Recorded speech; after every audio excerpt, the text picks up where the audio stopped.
Water Polo Association State Championship game. We are coming here live to you today from East Kentwood High School, where we Water Polo Association State Championship game. We are coming here live to you today from East Kentwood High School, where we Water Polo Association State Championship game. We are coming here live to you today from East Kentwood High School, where we Water Polo Association. All right, sports fans, we do apologize for that little technical snafu. We are underway as Hudsonville and Okemos doing battle here for the state championship. Right now on possession to start the game, it is Hudsonville. Hudsonville going left to right on the dial. As we are waiting for the first possession, ordinary foul called. Possession will stay with the Eagles. First shot on goal blocked away, tipped. A nice save that time by Snyder, the goalie for the Chiefs. Possession will remain with the Eagles, looking to draw first blood here. Just a few moments gone into the start of the game. Getting the ball up, back up to the top, left flat. Looking to drive. Nothing there. Ordinary foul. Is he going to shoot or is he going to pass? Fakes the shot. Looks. Pass it around. Good possession early on here. Trying to get it down into the hole set. There it is. First time. And it's going to be a turnover. Nice defensive play by the Chiefs. Possession goes to Okemos for the first time here today. Getting credit with the steal, that'll be Mane. The goalie Snyder waits for the offensive setup. Now makes a nearly three-quarter pool pass. Good defense though there by the Eagles. Possession stays on the ordinary with the Chiefs. Throws it up to the top. Looking over. Gets the ball down, 4 on the shot clock, and they're going to pretty much have to dump that one, and possession will go back over to the Eagles. So a little bit in the first minute or so, both teams are trying to get a comfortable feel as we move forward. And there's our first faux pas of the day, an easy interception. Possession goes back to Okemos, who is going to draw first blood. The Chiefs are setting up on the east side goal here at Kentwood. Throws it back over, left flat, thinking about the shot, waiting. Puts it up, and Demur finds the back of the net. Oh, what a nifty goal that time.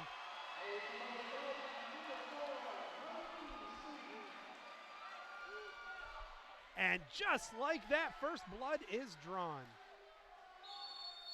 The Chiefs, and we'll get to how they got here in just a few moments, but the Chiefs draw first blood with that goal. What a nice job of getting it down low, and boy, I tell you what, Noah, as they set up that, there was good patience, but I would never have believed the first goal was going to be, but answered so quickly there. Number 13 finding the back. That was Durst as he scores the goal, and we're tied. And that's got to feel great as a junior coming into this squad. Coming in here, scoring that goal at the championship game, that's incredible. Great job by John Durst.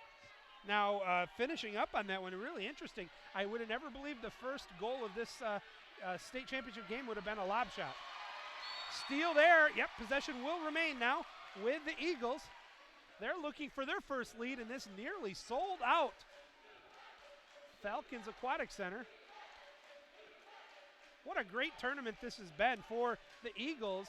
As we look back on how they got here. Their first game against Grand Blanc, if they win the state championship, they will have to thank Grand Blanc for a 13-11, just a dandy game last night. Shot just to the left of the goalie. It goes out of bounds. Possession back to the Chiefs. And if you can see there on the stream, that was Chandler Jones.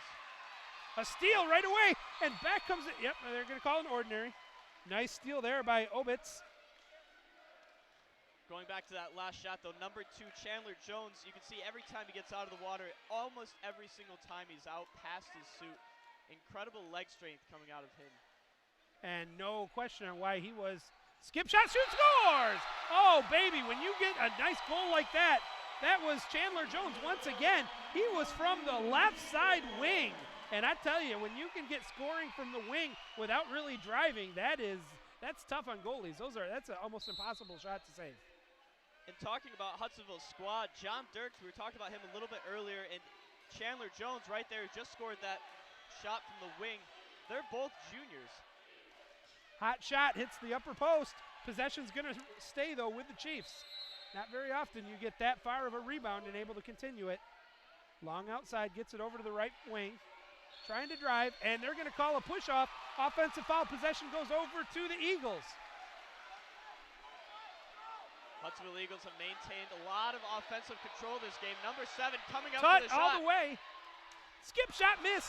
Rebound. Oh, nice play there by the Chiefs. That skip shot was just a little bit too far away from the goal. Bounced a little higher than he intended off the crossbar. Back quickly. Setting up here is Okemos. Looking to retie it. From the outside, thought about it, and now finally dumps it away. 7 on the shot clock. Trying to get it down. Long shot, way too high, out of bounds. And that is going to turn it back over to the Eagles. Number 17 from the Chiefs, though, Brock Monette, does a good job of making sure after that shot he gets back on defense, making sure he's not going to get caught up in missing that shot in the championship game. And that's one thing you can say is they get it down into the hole. There's a one-on-one matchup you're looking for. Fights for it, tipped away, and turnover, possession back to Okemos. But I'll tell you, that's one of the things I was going to make a point before that last shot. Both of these two teams are very well coached and disciplined. You're not going to see a lot of reckless or careless water polo. Incredibly disciplined. You saw even there at the very end, even though he went for the ball, he recognized that he might not get there, but ball going into set, passes out. But the Eagles get the possession back.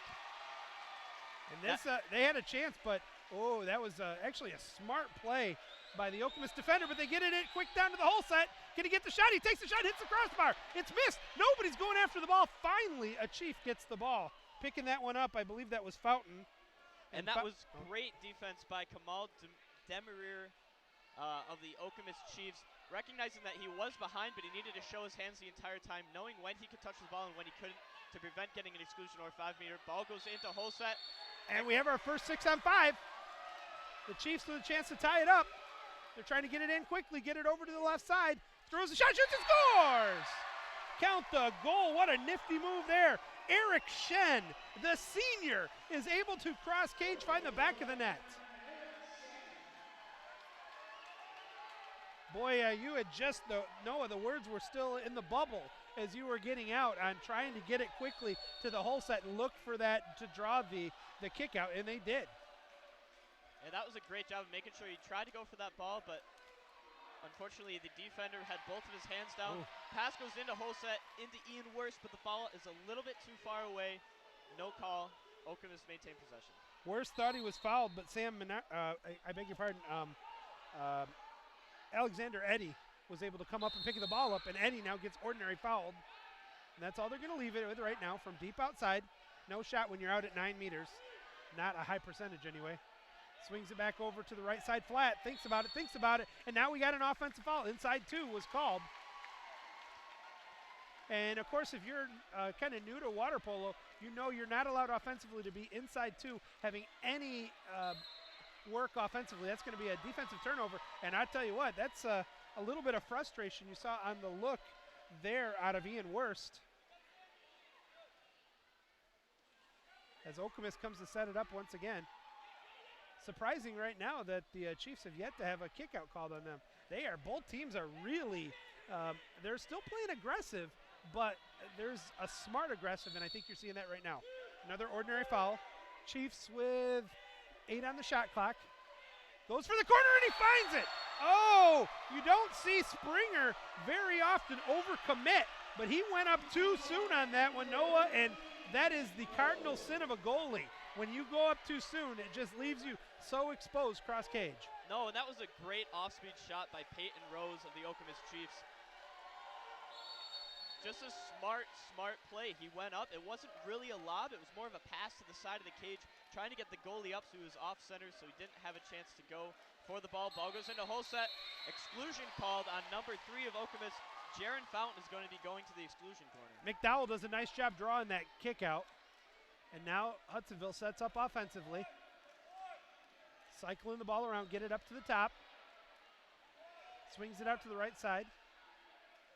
Back up to the top, 15 on the shot clock, 9 on the penalty. Shoots it and scores! Oh, baby, that was Ian Worst at his best. the junior, looked to the far corner and just pulled it inside and put the biscuit in the basket. And you can see just how long Ian Wurst held that ball. He knew that the defense would get tired. They'd go up thinking he was going to shoot it right away, but he was just going to sit there. He's got the legs to stay up as long as he can, make sure the defense can't get over and get that shot block. 40 seconds to go here in the first quarter. Very exciting game. Thanks for joining us here in the state championship for Michigan Water Polo Association. Driving in, nobody's covering him. He's able to bring it in, takes a shot. That's going to be a 2-meter off the goalie. Possession will stay with the Chiefs. The shot clock is turned off, 27 on the game clock for the first quarter. And that was a good shot by Brock Monette, too, looking to see if he could get that shot in the cage. He knew that if he at least got the shot off, then they would maintain possession for the rest of this quarter. Skip shot.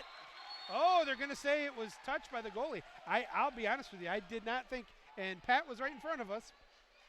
Pat Claren, the head of officials, he called that, so it must be right. But I tell you, I thought that hit the cage, not the goalie. Another ordinary foul call. They get it down in. He's open. Can he get the shot off? He does, but a nice save there. Oh, baby, that was Springer at his best right there. 3 seconds. Will they get a shot off before the end of the quarter? Fires one up. It skips just out of bounds, and that's going to do it for our first quarter. But I tell you what, you couldn't have asked for a more exciting first quarter of play. And that was a really close shot, too, right there at the very end. At the end of the first quarter, our score, 3-3. And as we get to keep it right here and talk a little bit about, other than that maybe questionable call by Pat Claren. No, I'm just kidding. Other than really one kick out on both teams, it's been very well defense by both teams. But, one thing I think you'll see a little bit more as we get into the second quarter and definitely in the second half is both teams are being very, very patient offensively, not forcing stuff.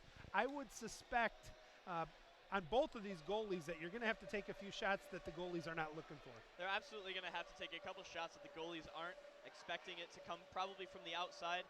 But if you look at both of these teams, Ian Wurst from Hudsonville is one of the most dominant hole sets in the state right now.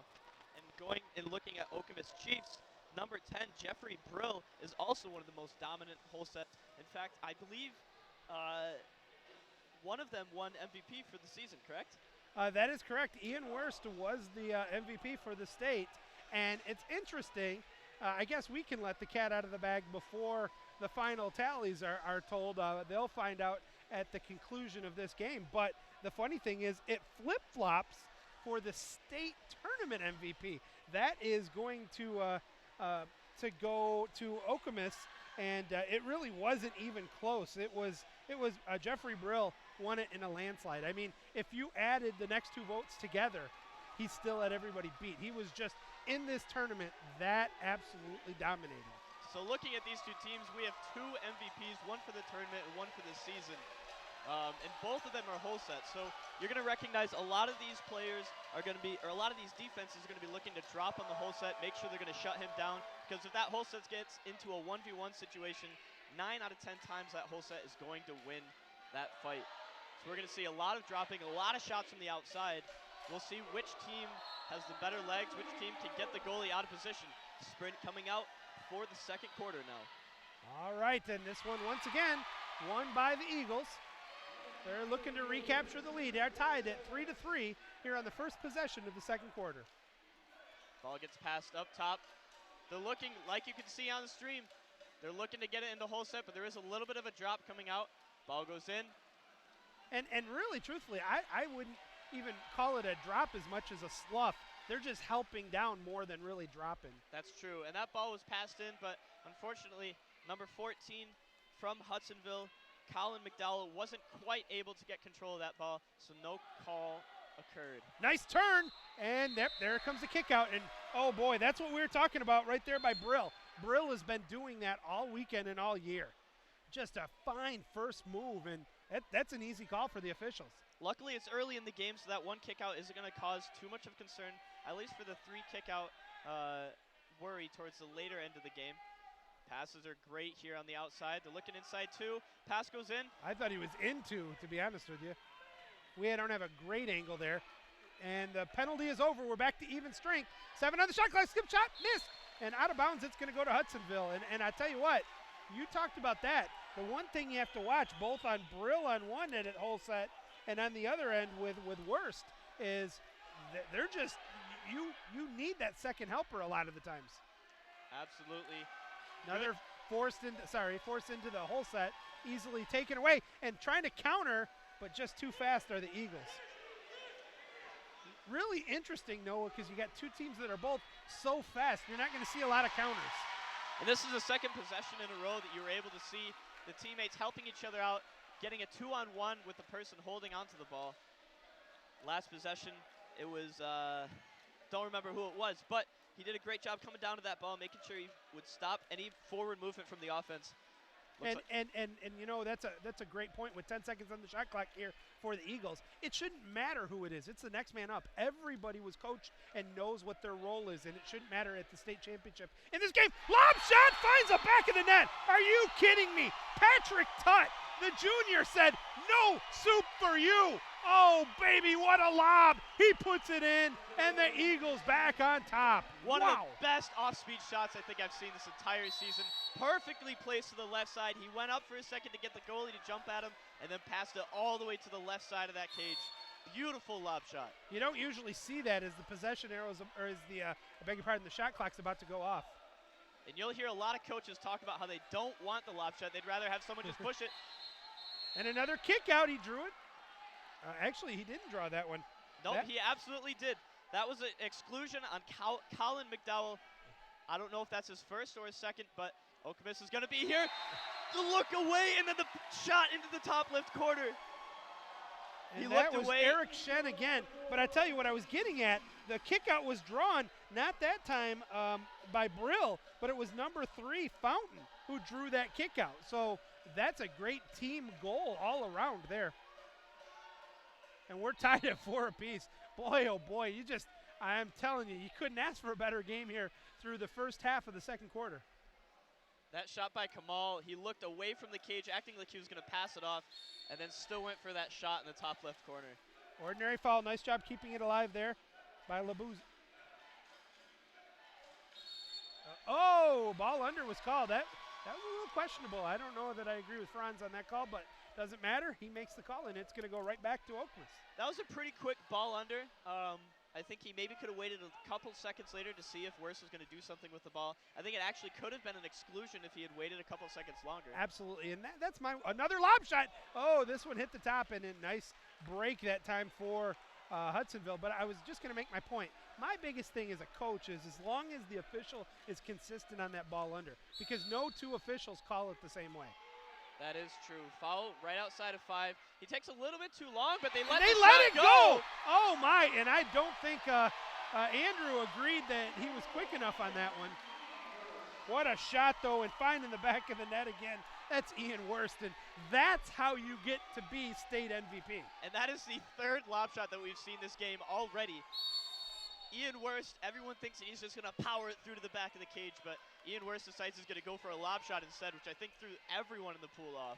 Well, I got to tell you, kind of a joke. I don't know if you were here yet or not, but early in the tournament, including the first game, which was the Hudsonville game early in the tournament against Grand Blanc, we had to reinforce the nets because some of the shots were so hard. And that's got to feel great as a player. Nice block from Hudsonville's goalie, Ethan Springer, the senior for Hudsonville. Back on the attack are the Eagles. 3:14 to go in the first half. 15 on the shot clock. You can see Ian Worst is fighting for position here in Holset. If that ball goes in, that could most likely be an exclusion. A lot of Holsets, what they'll do is they'll grab onto the opposing player and make sure that if that ball goes in, they stop. 3 seconds left of the shot clock. Can he get it? He's going to have to pass it and shoot quick.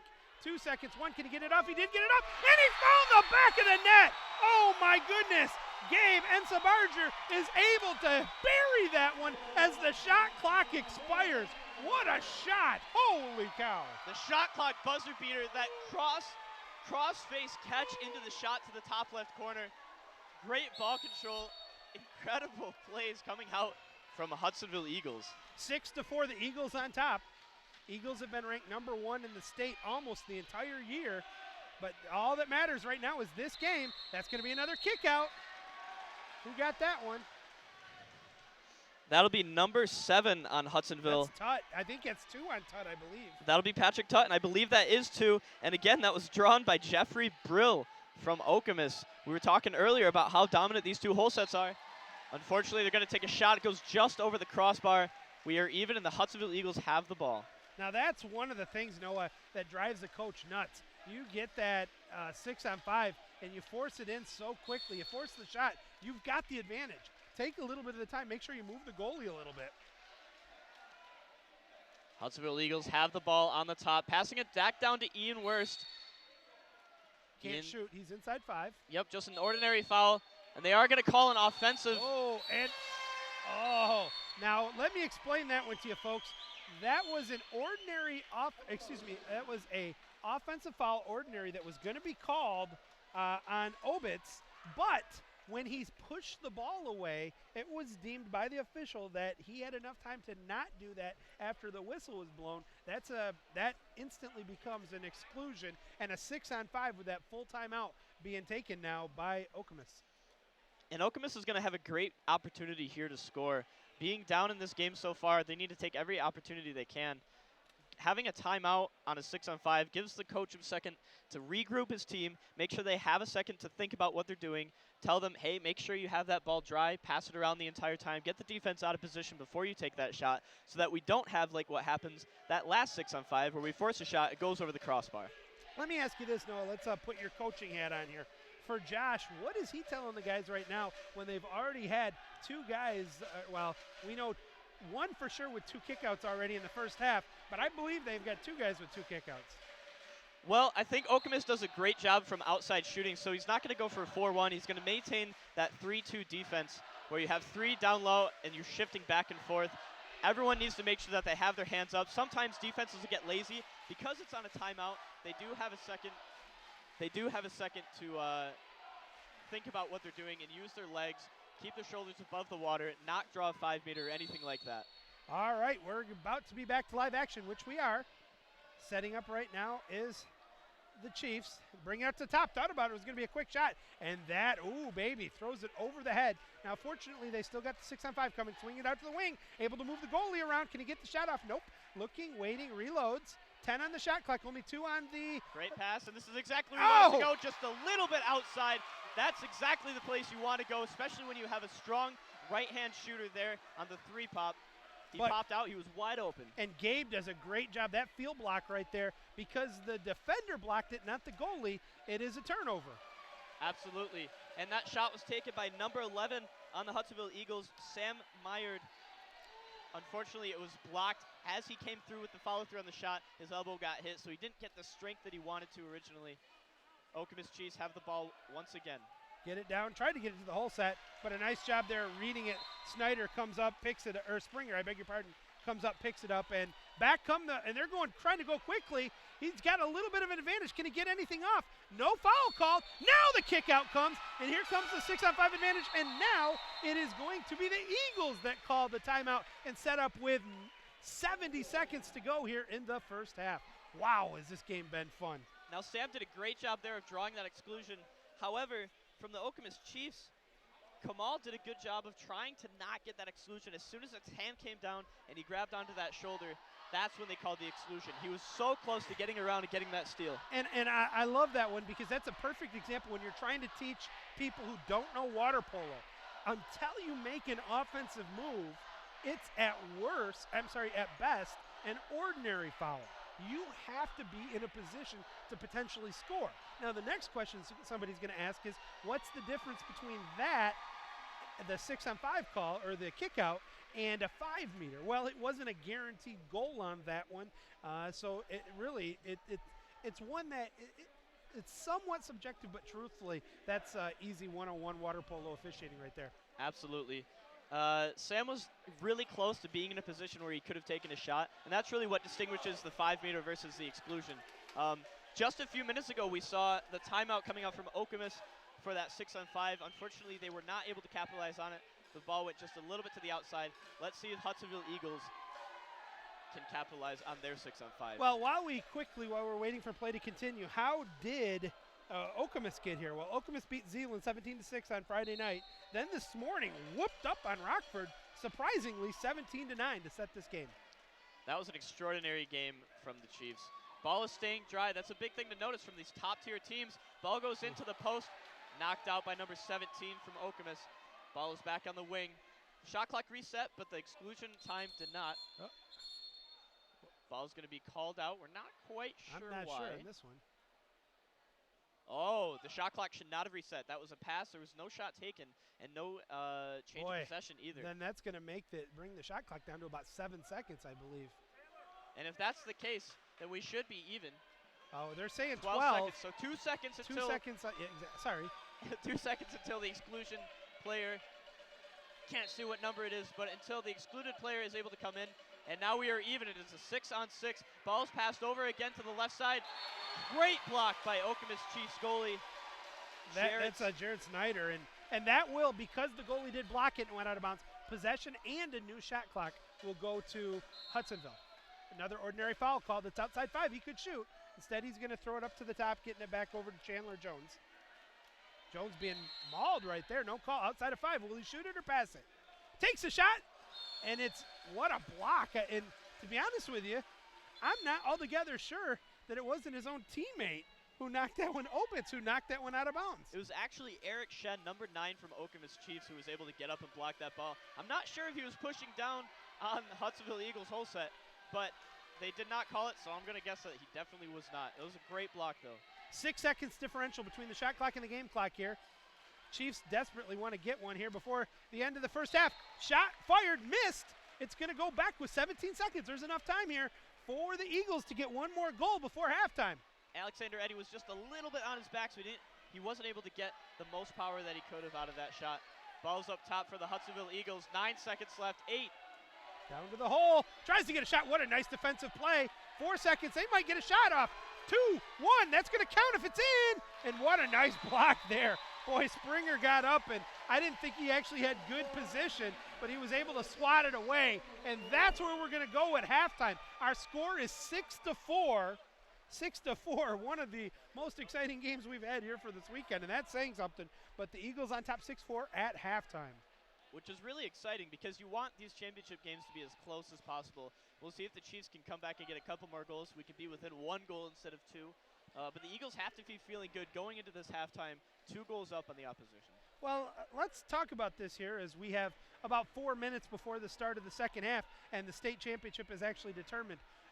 Let's go to the East Side team, Okemos. What do you think in the first half that they did that they're going to have to do different in the second half if they want to come out state champs? They did a good job of spacing out, making sure that Jeffrey Brill had some space to move around and draw some kickouts. And they scored 2 of the 4 goals on exclusions on the 6-on-5. So that's something they're going to need to maintain. That's similar to most every team. But using that whole set to their advantage is absolutely something. Eric Shen, number 9, we've talked about him a couple times. I think he scored a lob shot earlier and had a great shot again. Eric Shen is going to do a great job for this team, making sure he can get up, draw the defense over. If he doesn't get that shot, he'll have a great pass to another player who is open. So I think Okemos is absolutely in this game. There is no reason to count them out for the rest of this game. Now let's flip-flop it, and let's go to Josh and Hudsonville. What do they have? Now, they're up by 2, but as they saw yesterday against and we only talked about their 13-11 win over Grand Blanc yesterday, which was absolutely so exciting. But their game this morning, 14-4 over Grand Haven, I think that was a wake-up call for both Chandler Jones and Ian Wurst, who didn't necessarily have their best games last night, but they really did a nice bounce-back job against a very good Grand Haven team this morning. Yeah, and they showed up today ready to play. They knew that yesterday they probably didn't have the best games that they should have, and so they recognized that today they need to come in full strength, full power, ready to go, full focus. Now, Patrick Tutt from the Hudsonville Eagles, he already has 2 exclusions, so he's going to have to be a little bit careful on his defense for the rest of this game. Josh might keep him out for a second, and if he does keep him out, then the substitute that goes in for that starting 6 is going to make sure that he's taking it to him. He's not letting anyone get past him. He's full on his legs, making sure he gets back on defense, as well as being a contributing member to the offense. Now, what happens sometimes if that 7th person comes in off the bench, they don't do the greatest job on offense. For some reason, it seems like that 7th person is great on defense. The offensive strategy is a little bit off. So we're going to see if Josh's squad can make sure they maintain that offensive pressure. And that brings up a good point. And here's one thing I have not really got a chance to talk about with you, but if there was one thing throughout the 2018 water polo season that really separated Hudsonville from everybody else, their one loss was the senior night to Rockford at Rockford. And what was, I think it was 13-11 or something like that. It was a very, very close game. But besides that, what separated, in my opinion, Hudsonville from everybody else? And I played Hudsonville 3 times this year, played Rockford a few times, played Okemos once with East Kentwood. I'll tell you what, it's their strength of their bench. Now, at the state championship game, your bench is very, very thin. You might have 2, maybe 3 guys that are going to come off the bench.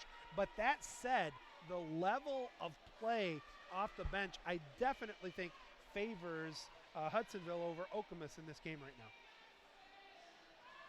Yeah, I think I definitely agree with you. Hudsonville also has a very young team. So that looking forward to the rest of next season and being willing to prove yourself for this season for the next year, I think is something that definitely drives a lot of players. There are some seniors who you might argue that if it's their last year, they're going to give it 100%, 150%, make sure they go out with a bang. But imagine being a junior, being on that starting 6, and being able to prove yourself for the next season. Well, let's go through some of this list. Gabe, who scored one of the first goals, he's a sophomore.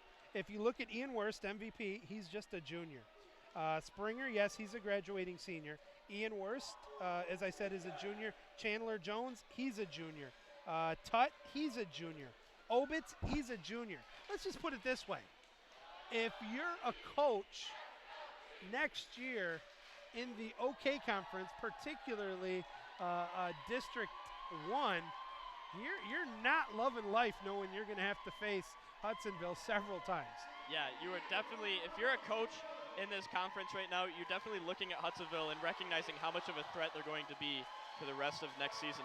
But right now we were talking about the championship game for MWPA. And you can barely see it here on the streaming, but this is a huge crowd here tonight. It's so electrifying here at East Kentwood.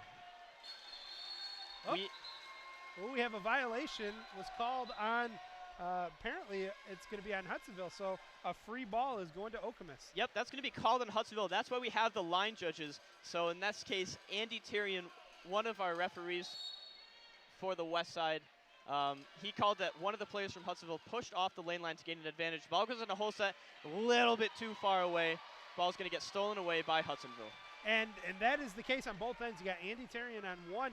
He's also a goal judge. He helps them make a decision on if it was all the way in or not and throw the ball back into play if it goes out of bounds. And you got Raheem Brown on the other side. Ball goes into whole set, but he's not able to spin around quite fast enough. Great job by number 13 from Okemos Chiefs, Peyton Rose, making sure that he couldn't turn. And Peyton Rose is only a sophomore this year. And Snyder does a good job of getting rid of the ball quickly. That's just going to be an ordinary foul called there. Yep, that flick away, there have been players in the past. He's gonna give him the ball just to make sure that he didn't. And I'm always leery of letting my kids even do that. Absolutely. Because, yes, there's two. Oh, they called a kick out away from the play. And now it's a turnover. Yep. So that's weird.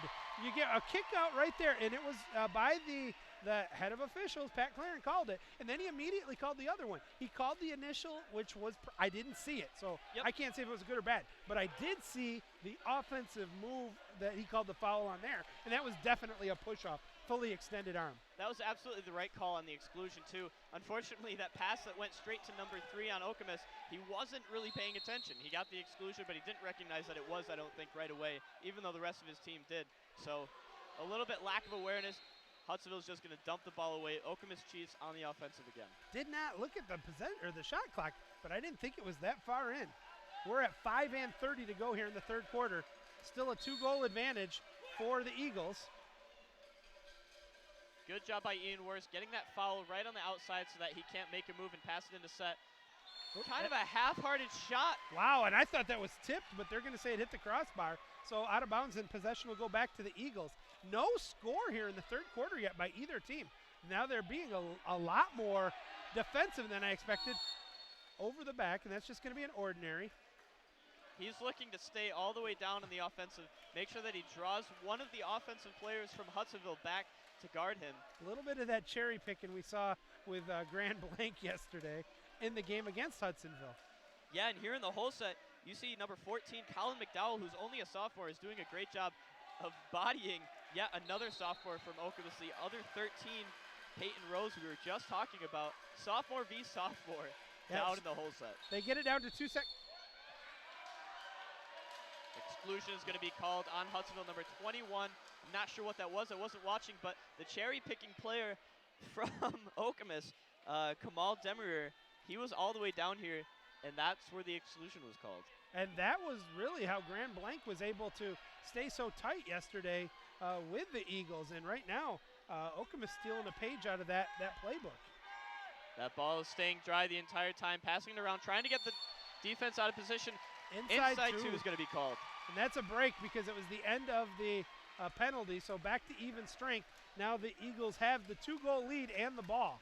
But Okemos is going to continue to cherry pick here. And, man, I talked to Matt Lathan about this yesterday. And both of us, I understand why you do it, to try to – it's a neutral position. But to me, and not being critical, I'd rather play standard water polo. Yes, the 5-on-5 is definitely an interesting way to play. You don't practice 5-on-5 very often, so it's definitely better to play that 6-on-6 that you're used to playing. He's going to stay down here, and I haven't heard the head coach, Andrew, yell at him yet. So I'm going to assume that this is either a play that they've worked on or something that he's going to trust him. Exclusion is going to be called. And he's lucky he didn't get worse, because I tell you what, after he drew the kick out, that was on, I believe that was on Shen, Eric Shen, number 9. Yep. After he drew it, he came across with an elbow. Now, I don't believe it was malicious or intentional, please understand, but it still happened, and that has been enough to draw further faux pas. And in this championship game, you can tell when someone gets an exclusion or when they're in a position where they're like, all right, I either get the exclusion or they're going to score the goal.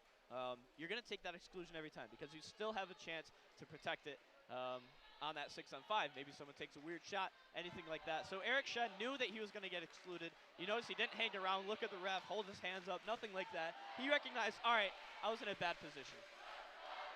All right, we are at 3:54 to go in the third quarter of the state championship game. It is 6-4 Hudsonville over Okemos, the same score it was at halftime. These two teams, again, we talked about it at the beginning of the broadcast or the webcast here, Noah.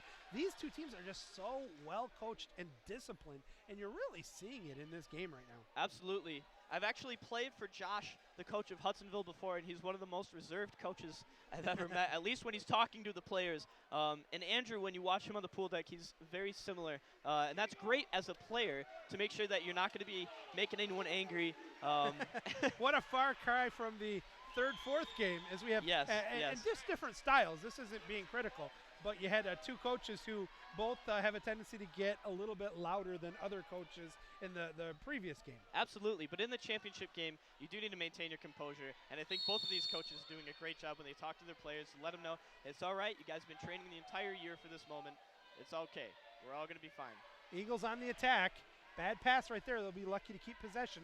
Looks like they're fighting for it. No call, and a steal. Nice job. Who got the swipe there? That was number 11, Alexander Eddy, the senior. Helps get the steal for Okemos. They're setting up an offense out of the kick out. Coming out was Monette. Trying to get it down to the whole set. Ball goes into whole set, down to Jared Brill again. A little bit too far away. He has to swim out, which is really unfortunate. He was in a great position. If that ball had been a little bit closer, a missed pass into the whole set. If that had gone in, that might have been an exclusion or maybe even a goal. Ball keeps getting passed on the outside, but they're dropping from the wing. Oh, they're calling an offensive there. Little surprised by that one. And I was going to make a point right there. As defensively, it was Patrick Tutt that was on him, who has 2 fouls, but he was not going to give Brill an opening, even on the ordinary. Normally, you'll slough down and help at the hole, but if he does that, he gets a give back, and now you're leaving Brill, who's the hottest player in the tournament, wide open. Quick shot, tipped away. Snyder does a nice job blocking that away, but a 2-meter possession will stay. With Hudsonville shoots and scores! Oh my goodness! And on one end you got Joy, on the other end you see very upset. I'm trying to understand why. Did you see what happened that caused? No, I did not see. That was just an incredible pass from 2 meter. Andy Labozo passing it in to Ian Worst for the really quick tip shot right at 2 meters, right in front of the cage. Worst was laid out completely for that shot. He didn't take even half a second to touch that ball. It was just a straight tip into the goal. Now, Kamal was very upset about something, and to be honest with you, I just missed what it was. But you could see after the goal was scored, I'm not sure if it was just a matter of him communication on if it was supposed to be a change on defense. That's probably what it was. He probably called a switch and it didn't happen, or it confused his teammate. Great job drawing the defense, and another shot out from, I'm sorry, I'm on the wrong page, from Alexander Eddy down to the bottom left corner. He draws the defense to the right side, shoots it straight down left. Great shot. And unfortunately, it went off Patrick Tutt. Tutt actually redirected it past Springer into the goal. So a break, and that could be the break that Okemos needs as they trail once again by 2. We're now at 7-5 with 2:24 to go in the third. Now we are in the third quarter. Ordinary foul is going to be called on the outside here. Pass to the middle, back to Patrick Tutt. Pass to the center, but it was towards the left side of the whole set. If that had been passed just slightly to the right, that might have been an exclusion or even a goal. The other thing now is, as we're getting down, did you notice they went away from the cherry picking? I did. And I think that's a good decision. Quick backhand from Jeffrey Brill. Brill, he got rid of that one. You're not going to see too many guys that can get rid of it that quickly. Well, and shout-outs to Okemos for getting that pass so perfectly that he can get that ball quick and get the shot off as fast as possible.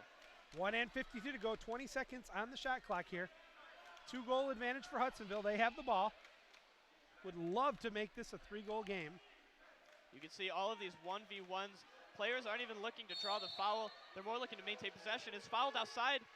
Off-speed shot by Ian Worst. It's going to be a 2-meter call. Hudsonville Eagles maintain possession. And I think that's one Snyder would like to have back, because he thought he was going to see a fastball, and he got the changeup, and he tipped that one. It was a rather easy one. There is really some fighting, battling going on in the hole. A great fight going on in the whole set. Number 14, Colin McDowell, doing a good job turning, trying to get position on number 3 from Okemos, Fountain. Jaron Fountain. We've seen both of these players. We've talked about them quite a bit, both of them on offense and on defense. The Chiefs bringing it up, trying to get to the hole once again, and they're going to call a kick out there. It's going to be an exclusion on number 16, Dallas Grandy, the junior from Hudsonville. So Okemos with a chance to cut the lead, and they do! Skip shot finds the back of the net. Who else? The senior, Jeffrey Brill. Boy, he was at the right flat. It was a 6-on-5, but he found a little bit of open water, snuck in there, skip shot that one in, and we're back to a 2-goal game with straight up 1 minute to go in the third. And the strength to make sure that he could stay vertical and maintain his control on his abdomen, make sure that he's going to be able to get that shot off from whatever angle he deems fit. He looks to the left, then goes back to the right, shoots it, skip shot to the right side of the cage. Left wing with it. Ordinary foul's called. Swats the ball away. They let him get away with that one. It was borderline there. Got to bring it back out to where the play began. Swings it out to the top, to the point. Looking for tried to go to the left flat instead of the right flat. Turning, attempt to turn. The ball's loose. It's going to be a ball. No, they're going to call it ordinary. Thought it was a ball under. Takes the shot, shoots. Oh, my goodness, the skip shot hits the top, and it's going to be saved by Okemos. Wow. And that's a shot that you really have to make sure that you're hitting. If you're right at 5.5, 6 meters, center cage, if you take that shot, you had better believe that it's going to go in. Otherwise, just look to pass it off. But if you're there, dead center cage, it's basically a 5-meter. Quick shot from number 17 on Okemos. Just slightly to the left side. And the goalie from Hudsonville, Ethan Springer, does a good job of springing up and getting that ball. The Eagles will have one last attempt here with 10 seconds to go here in the third quarter. They're up by 2, like to make it back to 3 again. Ordinary foul called once again. We're down to 4 seconds. Lobs the shot, easy block, and I don't think there'll be enough time. Desperation throw up there is no good, and that's going to do it for the third quarter. At the end of the 3, is that correct? I thought it was a 2-goal game. What's the score? The score sheet says 7-6. I think it's a 2-goal advantage. Well, I'm going to believe that the scoreboard is correct. Otherwise, you probably would have heard one of the coaches screaming about it. So, looks like we're going to end the third quarter 7-6. Yeah, wow. Well, now this is where you got nothing left. There is absolutely, whether you're with the Chiefs of Okemos or whether you're with the Eagles of Hudsonville, you have one period left in the season, barring overtime, knock on wood, to leave everything in the water. There is nothing to hold back. You got 2 kickouts. Who cares? You play this one for everything you've got. And to be honest with you, it's almost getting corny here, but I think there's an old Olympic song by Whitney Houston that says it best. You got your one moment in time, and for the guys on these 2 teams, this truly is that golden opportunity, that one thing in your life. All of us athletes, if we've ever been in competitive sports, you know what I'm talking about. That achievement that maybe you worked your butt off for, but you never really thought you would get. One of these 2 teams is going to be presented the state championship trophy this year, and for the better part of the last 15 years, that's been Rockford. And to have it be the other way, that is not only amazing, but just flat out cool for water polo in general. Well, and as an athlete, you guys can sort of see it on the stream, that you can see the stands are packed, but here in person, you can see there's only standing room left everywhere. The crowd is cheering as loud as possible. This is the absolute best atmosphere that you can have.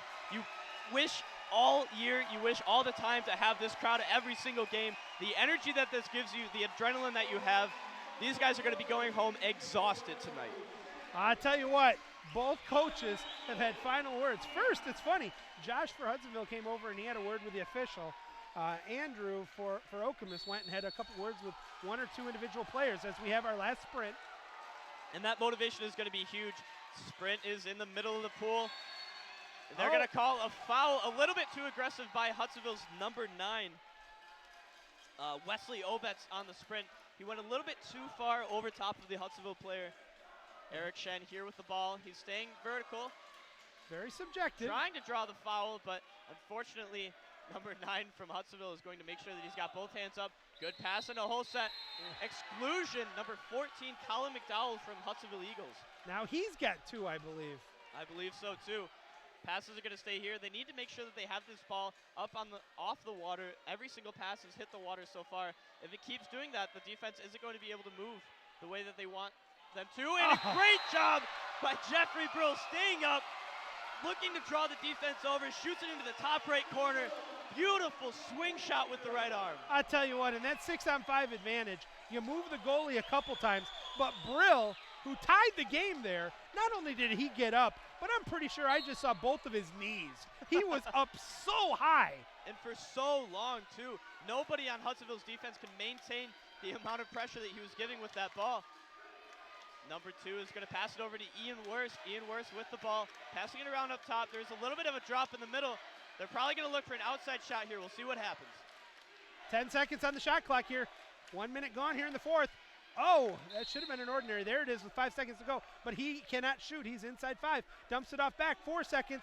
3. No foul. There's the foul. Here comes the shot, I suspect. Backhand hits the post, and it goes out of bounds. Holy cow. Chandler Jones went backhand from the far flat, and he just missed the upper corner. And a lot of coaches would say not to do that, but I think with Chandler Jones, he's such a trustworthy player that if he's going to make a play like that, it's very important. And it's going to be a ball under for the Hudsonville Eagles. They pick up the ball. Patrick Tutt is passing it over to the wing. Number 11 has the ball. He's holding on to it just for the moment. Ordinary foul called. Hudsonville Eagles are going to set up this offense. And a steal by who else? There he goes once again. What a play, and a timeout's going to be called after Jeffrey Brill gets the steal. 5:26 to go. He's calling a setup timeout there. And that's an interesting decision by Andrew to call that setup timeout instead of calling a full. I think part of that, though, is he wanted to get Kamal back into the game, and he's been one of the leading scorers after, of course, Brill for the tournament. He's a very crafty player. He's one of the smaller guys on Okemos' team, and he's going to start in whole set. He's probably going to drag out Patrick Tutt, who is guarding him right now, but we'll see. He's actually staying in there. They pass it into whole set. He turns, he goes for the shot. Oh, so close. Shot on the left side of the cage. Ian Worst with the ball. He's going to get an ordinary foul. And now we have Clash of the Titans. Ian Worst and Jeffrey Brill are now guarding each other. It's fun right now. 7-7 is our score. 5 minutes to go in the championship game here. Hudsonville with the ball. Now, usually when you get these really dominant hole sets, you put them on opposite sides, and if you look over on the right side of the screen, looks like Okemos is deciding to do that cherry-picking offense again. A loose ball is going to be stolen. Bad decision that time by Obitz. He allows the ball to get stolen by Brill. Good intentional foul there by Ian Worst, and a great exclusion called on number 9 from the Hudsonville Eagles, Wesley Ovitz. He flicks that ball. We talked about it earlier. After the foul happens, you can't flick the ball away. Otherwise, they're going to assume that you're trying to gain an advantage by doing that. And Obitz now has 2. Okemos with the ball. Again, they need to maintain their... Good shot from the left side of the cage. Number 13, a sophomore. Ball under. Oh, no, it's still, maybe, I don't know. They're going to finally call it offensive. Hudsonville still dealing with a bad battle there, but an ability to let Okemos get back on defense. And we talked earlier about maintaining your composure. Right there are some teams, they would have started throwing fists, but they recognize the importance of this game. They can't afford to get a roll, an exclusion, anything like that at this time in the game. So even though they're getting hit a little bit, they're getting punched around, they know that they just need to back off, play their game. They know that they can play as well as they can. I talked earlier about Ian Worst and Jeffrey Brill. Jeffrey Brill up just enough to try to force Ian Worst out of position. Great block by Okemos goalie. Now, normally I say go cross cage, but I think he should have went short side. And they called an offensive foul, and back they come. They've got numbers if they hurry. But now it's even strength once again. And nobody's guarding the cherry picker. And a kick out is now called. Oh, my goodness, who's the kick out on? Number 3. They called the kick out on Fountain. And number 11 from Hudsonville, Sam Meyer, he does a great job drawing that kick out, recognizing what's going to happen. Unfortunately, we're going to be running a 5v4. Good catch, just slightly towards the center of the cage. He tried to rip that ball out of the Okemos player's hand, but he couldn't quite get it around, and unfortunately, there was an offensive foul called. McDowell hit him right in the middle of the chest. If he goes either side, that's going in. Still tied, 3:20 to go. They get it down to the hole set. He's open. Can he get the shot? Now there's the kick. No, just an ordinary. I thought there was going to be a kick out there. An incredible job by Ian Worst.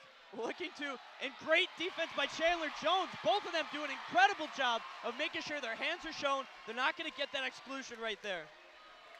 3 minutes to go, and we're knotted still at 7 apiece. Holy cow, Batman.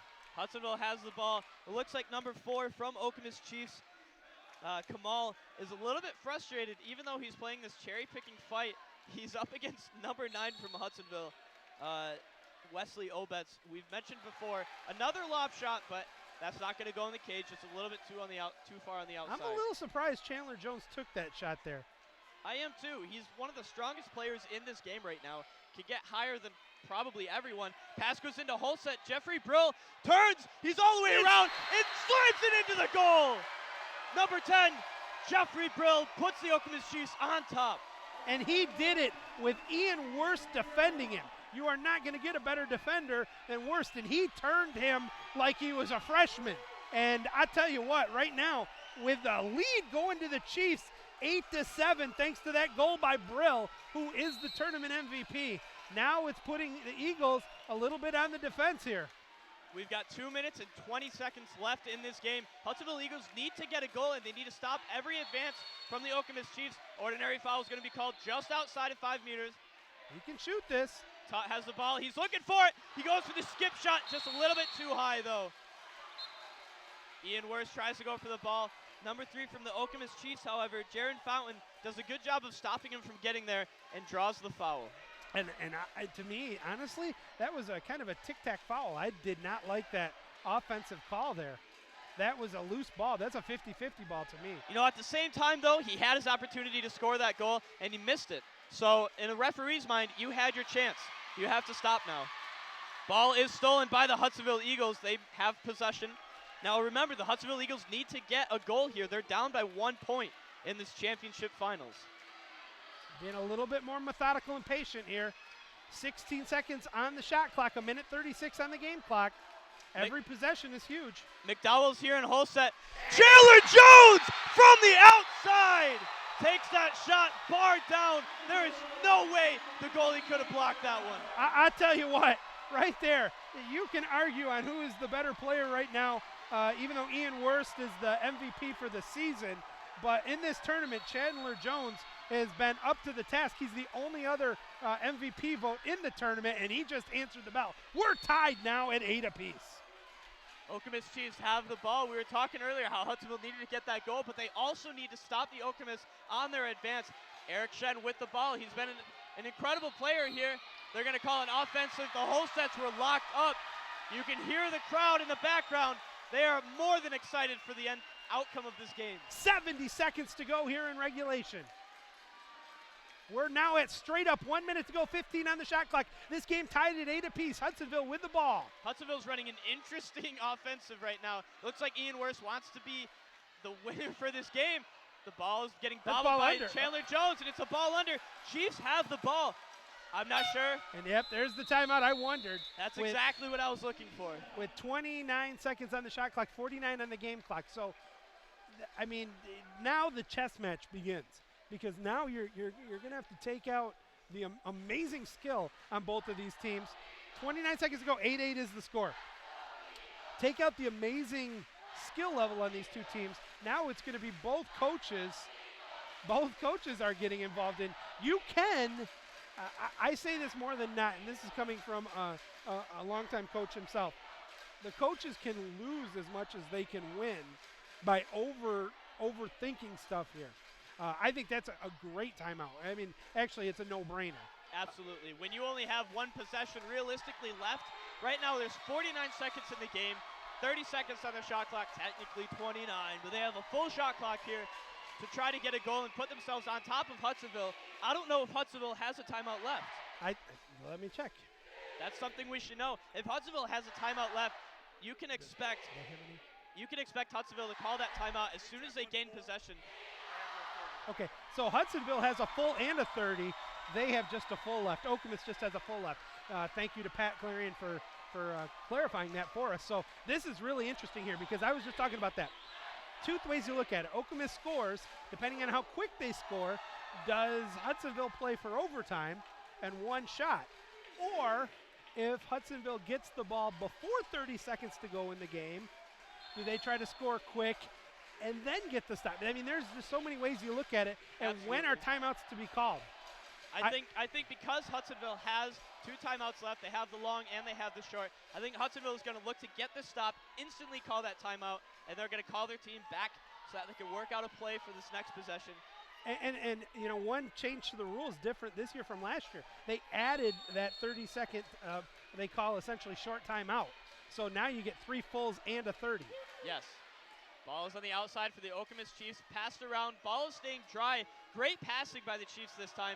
Ball touches the water just for a second. Shen stays up, not confident to take that shot. Brill with the shot from the outside. Not quite. And like we predicted, Hudsonville is going to call that timeout instantly. And I tell you what, if I'm a coach for Okemos, I'm going to talk to Chen about that for later. Take that shot. You're that open. Nobody is contesting you. You're at 5, maybe 4 meters. With nobody on you, you have got to take that shot. And so many times, you have the stars of the game. Everybody knows that Jeffrey Brill is a superstar. Everybody knows that Ian Wurst and Chandler Jones are superstars. You need that secondary scoring to win the state championship. And don't be surprised if the game-winning goal here is not by one of these superstars. Absolutely, because you know both coaches are saying make sure he does not get the ball, because they know if one of those players gets the ball, it's almost a guaranteed goal. We talked a little bit earlier about the time and what was left. There were 49 seconds before and that last timeout. Now there's 32 with a full 30 on the shot clock. There is realistically only one possession left, and it's Hudsonville's turn to win this game. Now this is really interesting here because I heard what they were talking about in the timeout here for Okemos. Okemos is going to look on the first pass in from the goalie. They're looking for pressure right away. They're going to try to get a quick steal and then call a timeout and play for the last shot there. So really watch this first pass in from the goalie, which is always, even though you have the advantage, unless it's a 6-on-5, and this isn't, your even strength and that goalie's almost at half pool. Hudsonville's going to have this ball. It is their game to lose now. Okemos is going to be playing this press defense, but Hudsonville's not unused to this. They look for the drive. They bounce out. Chandler Jones has the ball on the outside. We still have 30 seconds left. Ball goes in. Ball goes back out to Tut, just like we were talking about. It's not going to come from Chandler Jones. We need one of these secondary shooters. Shot blocked by the goalie. And it doesn't hit the line, so now look for them to call the timeout, but they haven't yet. They don't have a timeout. They do. They had one. They do. You're correct. Yep. I'm sorry. So there's the timeout. 13 seconds left. So now they're out of timeouts, and Hudsonville has one left. But I may not be the greatest coach in water polo in the history of the world, but I'll tell you this. I know if I right now am Okemos and I'm the Chiefs, I am waiting until at least 3 seconds unless that goal magically wide open before I take the shot, because I am not giving the Eagles another chance if the game is still tied to have a chance to win it. Well, and your assistant coach, Josh Jackson, one of the big brain players, now one of the coaches, he's the assistant coach for East Kentwood. They actually had to play, you actually had to play just like this at regionals? Yeah, we're against East Grand Rapids just a few weeks ago. And we had it perfectly set up.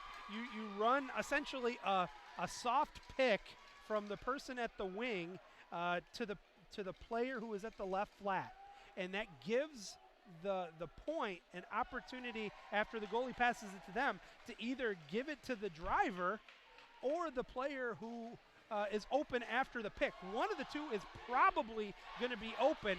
Then you get that shot in. And we waited on that against East Grand Rapids in a 6-6 game, so very similar to this.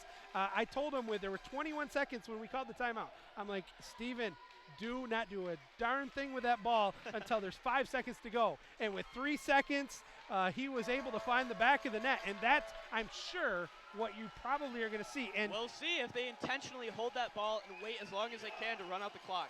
But I think, really, because everybody and their mother-in-law is expecting Brill, look for him maybe to be the diversion, and Eric Shen might be, or perhaps a Kamal Demir will be the one who's going to get the shot off. Eric Shen has actually been taken out of the game for this last 13 seconds, so we'll see who's going to be here. I think he hasn't been taking as many shots as he's used to. And maybe taking. that's because of the last time down where he was inside 5 and didn't take the shot.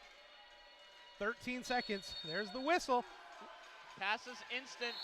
The foul is called just outside, but he's on the weak side. Okemos maintains possession of the ball, and the Quick shot missed. And they get it, and now they'll call a timeout.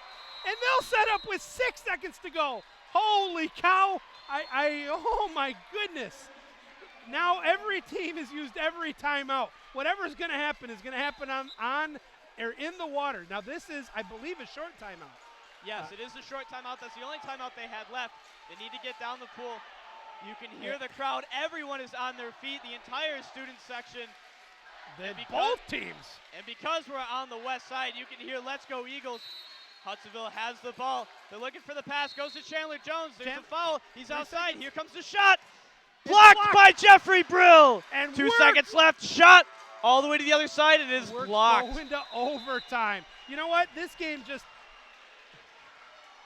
it had to go to overtime. You almost knew that it was going to go to overtime. Now the captains are going to come up. They're going to shake hands. They're going to do a little hug fest. They're going to give a little high five to Pat Clarion. And you know what? Why not? This tournament has been so much fun. You know, we just couldn't do it in 4 quarters. It wasn't enough. And since Pat Clarion is getting paid by the hour, he said, let's play 2. And you really can't ask for a better finals championship game than this one. Going into overtime in the last game of the season, this is the best way to end. I mean, honestly, I am going to have to go back and check the Michigan Water Polo Association archives, but I don't ever remember a championship game going to overtime. This is amazing, unheard of, and exciting like nobody's business. Now, if you've never watched water polo and you're watching us for the first time because you have a niece, you have a nephew or a grandson that's in this game, and you don't understand this is not sudden death polo right now. There are 2 quarters that are going to take place here. So if let's say Okemos wins the sprint, scores a goal right away, the game is not over. But it's also not like the NFL where you get a chance and then the other team gets a chance and we keep going back on that. We are actually going to play 2 mini quarters here. to try to crown the 2018 state champion. And we're going to cut those quarters from 7 minutes, which is what they were before, down to 3 minutes, which is a little less than half of what the quarter would normally be. We have about a 5-minute break here. And I believe they're given one timeout for the two. Actually do not remember. As far as I know, they need to be careful with the 30-second timeouts because those don't transition into. Well, nobody had any timeouts anyway, but I overtime. think they add an. I'm going to ask. I'm not sure actually if we're going to have right now for this first overtime if who's going to be over here for us officials, but I'll find out for us because this would be very interesting to know here. That is true. That's something that we're going to be trying to predict what's going to happen. Both of the teams are very focused. They're talking a lot, trying to get a play, trying to gather their heads, try to tell everyone's tired. They just played 4 quarters as well as the rest of the state tournament. And everybody's been here. Actually, looking at the who got here first, the first game today was actually Hudsonville. Hudsonville played their first game at 10:30 this morning. Okemos at 11:45. These guys have, for all practical purposes, been here all day. So right now, both of the coaches are telling their team, hey, relax, we're restarting, we're doing 2 new quarters, it's going to be okay, everything's going to be fine, just reset, try to relax, stretch out your muscles, do whatever you got to do to get back into the groove. Because they have 5 minutes, they already talked to the captains, I believe, so the captains are aware of the rules of what's going on for these 2 quarters. Very interesting, too, here, and you brought up a lot of it about relaxing, but also the other thing, and as you go for a drink of your water yourself, make sure you stay hydrated. Because and I've seen this by even very good players, where cramps will come in these overtime games on a long day of a tournament. Yeah, the great thing about when you're in these final games, your adrenaline goes running just as hard and as fast as possible. And I talked earlier about how exhausted these guys are going to be later. That's after the adrenaline runs out. So right now they're running on this adrenaline. A lot of them probably don't feel much pain at all, which is perfect because then they're able to play to the peak of their physical performance. All right, so I did just get clarification. They do get 1 timeout period for the overtime, not for each of the 2 quarters. Gotcha. Thank you. The den mom of the tournament, Luann Aesmont, is a godsend there. She brings water, and we were just talking about this right now, about cramps and keeping your head in the game right now. And I think he's okay, though. Oh, yeah. One of the players from Okemos is just taking a second, talking to his coach, Andrew, who's doing a great job. We said earlier, some of the coaches are talking very specifically to the personal players, making sure that they're still in this game. Jaron Fountain is getting a pep talk from his coach, Andrew. And Andrew, for all intents and purposes, is one of the best coaches in the league. Oh, absolutely. Well, I would say, I mean, you got the defending, or actually, I left the meeting too early today, so I did not see who won Coach of the Year for the state. Actually, it's probably just by region. And so probably both of these 2 coaches were the coaches of the year for their respective. It was actually Grand Blanc. Grand Blanc got the Coach of the Year. Okay, and, yes. And he's done a great job with the squad. But I know Josh did get it on our side for Hudsonville. So, but the point I was going to bring up here is, and this is the sad part, but the realistic and part of athletics. One of these 2 teams that's played their heart out, forced overtime, has made it to the state championship game. One of these two teams is going to come out here in 2nd place. And no matter who wins or loses this one, we have a pool full of winners. I know that's corny, but I really mean that. You can see right there, we wanted to make sure both teams were completely ready. And here we go, going into the first quarter or half of overtime. The whistle is blown. And it looks like it's going to be another offensive, or I guess just a foul on the start from Hudsonville. I'm not sure what it was. They pushed off the lane line again is what was ruled, but that one wasn't by Andy Terrian. That came, and I'm shocked by it, that came here from the official, Franz. Which is great. That means he's paying attention to both sides of the pool, doing a good job, but it's great that even Andy, good lob shot, just a little bit outside of the left side. All right, so the first possession for the Chiefs is unable to find the back of the net. Let's see how Hudsonville can do in their first possession. Hudsonville passes the ball up, goes into set. Tutt maintains possession of the ball, but it goes under. That's going to be a ball under for the Chiefs. Chiefs are taking it up the pool. Actually keeping it back, waiting for some stuff to develop. Making sure that they have their patience. They're not trying to force anything dumb. They want to make sure they get set up on their 6-on-6, surprisingly enough. They're not running a cherry-picking offense anymore. Looking at the matchups, you see Ian Wurst and Jeffrey Bring are doing the dance of the devil. And that one tries to get down to Brill. Brill had it, couldn't get the shot off. A nice block. That was a combination of a little bit of help from both Chandler Jones and Ian Wurst on the defense there. That's who I would want there. And you can see right there, we were talking earlier about the team helping out on those 1v1s so that it's not always a 1v1. With these top-tier players, it's almost impossible to win. They're so used to making offensive moves. Tut and set, goes to the backhand, and there's the shot! And I'm going to tell you this. While I thought that was a great backhand shot by Tut, I will tell you, I think he got away with a push-off before he shot that one. I mean, that for me, I had a real clear vision with 1:39 to go in the first overtime, and you could even see the defender on that one is saying the same thing, which is Fountain. So now we are at 9-8. Great shot by Tut, putting them ahead. Now Hudsonville needs to do a good job of playing defense, not letting Okemos get any shots off, and if they do get a shot off, forcing them to take a bad one. Looking for Brill. They're looking to get it down to Brill, who's now in the hole set once again. Hudsonville is there shot blocking, making sure they're not going to get a good shot off, just like we were talking about earlier. If they force a shot, it's going to be on the weak side wing, shoots just over the cage. It was down to 4 seconds on the shot clock. He almost had to do that. You just don't dump at this point in time. Hudsonville is playing this very smart, dropping from the weak side wing. Ian Wurst is actually playing in a mismatch here in hole set, and they know it. They pass it down, goes to the backhand, and another goal!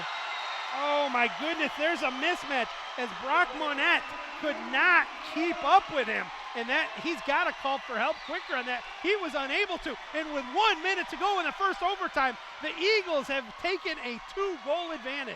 We talked earlier about how Ian Wurst and Jeffrey Brill are the two top players of this game right now. And when you put them on different players, when they're not the Clash of the Titans, you know you're going to get that mismatch. Ball on the Okemos Chiefs side. Foul is called inside 5 meters, so he can't take the shot. Pass goes back up top. But you can see they're dropping from that weak side wing still. Surprised he didn't throw now. I'd shoot it, but he waited too long, I think. No call. And the Eagles have it again. And I'll tell you what, right now, if you go into the second overtime with a 3-goal advantage, you're looking pretty good right now for that state championship. Try to get it to the hole set. They got a driver, threes it over. The pass is just a little bit too far, so he's not going to have the advantage that he might have before. He puts the ball in the water and tries to get the foul. And he got it. Number 11 from Okemos Chiefs, Alexander Eddy, punches down hard with both hands. It's not going to be a flagrant misconduct, but it is going to be an exclusion. Too hard of a foul there from Alexander Eddy. 17 seconds to go here in the first overtime. Takes a shot. Nice block. And it's going to be a turnover. Possession's going to go back to Okemos. They, if they go quickly, might have a counter. 2-on-1. He is not live. He cannot shoot. I don't know if he knows that. Not live. I don't know if he knows. And I think his coach knew. And even though there's only 4 seconds to go in that first overtime, he used it because he would rather them get a shot off here than lose the possession altogether. That one could come really back to bite the Chiefs, as you only get one overtime.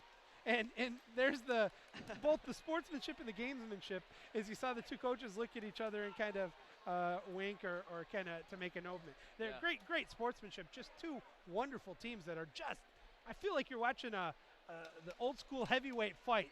Absolutely. You have two of these coaches who have been around for a long time. They both knew each other back in college. As far as I know, they didn't know each other back in college. They've known each other for several years. And they have quite a camaraderie. They understand that they're going against each other, but there's no hatred. They're not enemies. They're just trying to fight each other for this win. And that's really, truthfully, what makes all this so much fun. I mean, if you've been around water polo a long time, you're going to have some teams that are, how do I politically correctly put this, are chippy or known to, yes. I don't want to come flat out and say dirty, but they're borderline. These two teams are not. No, they are fast, they're aggressive, they're well coached, they know how to play, and you just look for Okemos to right away come back and attack. Absolutely. Here we go. We have 4 seconds. You know, I'm not quite sure if that was the right call by Andrew, but we're going to have to trust him regardless because he is the coach. Looks like they're setting up an interesting They offense have here on the right side. definitely a scripted play coming on here. 4 seconds. You have a time to actually make a catch, maybe even get a shot. Oh, it looks like that might have been called an offensive for pulling down Chandler Jones. And both teams are a little bit. And that's what happens when you group up two teams who have been fighting this entire game as hard as possible. When you group them up super hard, you know, Josh looks at Andrew, the Okemos coach, and he taps his head like he's talking about thinking. He's like, I'm not sure if that was the smartest play that you did calling that timeout, but. I would be willing to bet there were a lot of things they talked about. I don't think he was saying that one at that point in time. He was saying, oh, thank goodness we're up by 2 goals going into that second overtime. That's what I'm pretty sure. Really, at this point in time, the only thing that's going to matter is what's up on the scoreboard. And the score right now is 10-8 in favor of Hudsonville, now with the final 3 minutes to go. And for Hudsonville, who in 2 of the last 3 starts of a quarter has had a foul called on them for a violation on the sprint, this one's got to be clean. They really do. They need to make sure that they're not giving Okemos any advantage here on this offense. They do have a 2-goal buffer, which in 3 minutes, that is hard to make up. So Okemos is going to have a hard time climbing down from that 2 goals, But they have had a 2-goal advantage several times in this game. That is true. And I tell you, I'm not putting – I wouldn't take a wager on either of these teams right now because we are just getting such an amazing – I mean, people, if you look at the crowd, nobody wants to leave because this is just such a, you know, if you're stuck, and I don't mean that in a negative way, but if you're stuck watching it on the streaming as opposed to being here, I feel bad for you because you can't, as entertaining as I'm sure we are, you cannot believe the excitement that is in. I think the rafters are about to get knocked off here at East Kentwood Aquatic Center. Absolutely. We have 9 seconds left on this break. Both teams are going to go get set up for the second quarter, second half of the overtime. Our referees are here ready to win. We will see if the Okemos Chiefs have what it takes to pull out from their deficit. Listen to this crowd just going at it again. Look at these 2 teams. Right now, I think the benches are, and there's the love once again to the coaches. There truly was. We saw a little bit of a shot the love over there. Shot the love over there as the sprint is won. Oh, guys, don't mess with the lights. And this time it's won by Hudsonville. Hudsonville did not. Looks like the power actually went out, or they flipped the light switch over on the left side. Working around with the light switch up in the balcony. Get those kids away from there. But imagine that. Hudsonville doesn't get the call for pushing off the lane line. There's actually another mismatch. Ian Worst on number 4 from Okemos. Kamal is one of the smallest players, but they're fighting in a whole set, and he's able to maintain position that entire time. Kamal is one of the smallest players on Okemos' team, but he's also one of the smartest. This is a huge possession for the Chiefs. They really need to find the back of the net here. I am shocked that they're leaving him down and worse. That needed to be the catch and the shoot from Alex Ander-Eddy, but unfortunately he lets that ball drop. I'm not sure if he just ran out of steam. Looks like when he's swimming down this pool, he's a little too tired. You need a little bit of lady luck, and I think that was it right there. As the pass came in, it was actually a good pass. He just didn't see it till the last second. It hit the back of his arm, and right there on the ball was Jones. Hudsonville has the ball. They recognize that they have a 2-goal lead, so they're not rushing anything too hard, trying to use the shot clock. And by doing that, they're preventing Okemos from getting too many chances to score. I'm surprised, though, they still didn't try to get it to the whole set and get that 1 extra goal. Because still, with 1:44 to go, all it takes is 1, and it's a 1-goal game. Again, quick shot. That's what I'm talking about right there. Bingo, bango, boingo. Finding the back of the net from the right wing, number 17, Brock Monette. Actually, that was number 13, John Dirks. Great shot with the left hand all the way through to the top side of the cage. I'm sorry, I was wrong. That was number 17. I was like, wait a minute. What did I see? All right, but a 1-goal game, 1:30 to go. Now the Eagles really need to try to get another goal here. 20 on the shot clock, 1:28 on the game clock. And you can see the wrestling that's happening a whole set. And you can see Chandler Jones. He's perfectly comfortable just sitting here with the ball. Jones has it. 10 on the shot clock. Fires it across to the wing. 8 on the shot clock. Looks for the turn. Cuts the foul, but he's inside 5, so he can't shoot. tries to give the ball off. He gets it stolen. He's not live. Now he is. Now he gets it back. 4 seconds. 3. Takes a shot. Tipped. It's a 2-meter. So they'll get a fresh 30 and the ball. We're down to 1:11 to go. And the Eagles, clinging to a 1-goal lead, have the ball in another possession. Let's see if there's a cherry picker coming up for Okemos. And now Hudsonville's Josh Aaron, the coach, has actually called for a spread out. They're trying to make sure that they're going to maintain possession. They've already popped the ball. This is one of the best things that Hudsonville could have asked for, is to get a 2-meter right there. So they can just pop the ball, hang on to it for a while. Really, Ian shouldn't be trying to draw a foul. He should just be hanging on to it. But now he's that's not live. going to be a foul. He wasn't live. Now he can shoot. He's outside of 5, but I don't think he will. He's going to, I suspect, throw it over. They want to use as much time on the clock as possible. There's still 15 seconds. There's 10 seconds left. He's going to pass it towards the center. He tips it over to the goal. The referees decide they're going to call that a dump. The goalie needs to pick it up. Otherwise, it could be called. The clock as doesn't start until then, actually. They get it to the hole. There's a tie, and he finds the back of the net. And I have a problem with that, and I'm gonna say it. I think with a 2-goal lead, they got too defensive too quick when you got Jeffrey Brill. And there's the timeout. Now both teams have used their timeout. 42 seconds to go. So either way, no matter what happens, the Chiefs are going to get the ball back, but they do not have a timeout. They had to use it with 4 seconds to go. So if the Eagles are able to get the ball and find the back of the net here, they'll have a 1-goal lead with under a shot possession left to go. There is 42 seconds left in this game, 30 seconds on the shot clock. Hudsonville was going to have the ball here. Hudsonville is going to try. Now here's what they're going to do. They're going to try to maintain just like they've been doing. They might spread out the entire pool. They might go forward a little bit, just try to run around for that 30 seconds. But then the Chiefs are only going to have 12 seconds to get the ball from the dumped area, which is all the way on the other side of the pool, and get it all the way up to the goal. That is a long way in 12 seconds to move that ball. But we've seen how fast both of these teams are, too. I don't know. I mean, again, it is so easy from here at the announcing table to second guess either coach, both coaches, both teams. But one of the things about the Rockford in their heyday, they knew how to go for the jugular. They had a team, when they were at their best, if they sniffed blood, whether it was overtime or late in the game, they would never let up. And easy for me to say, I would have tried for one more goal early in this second overtime.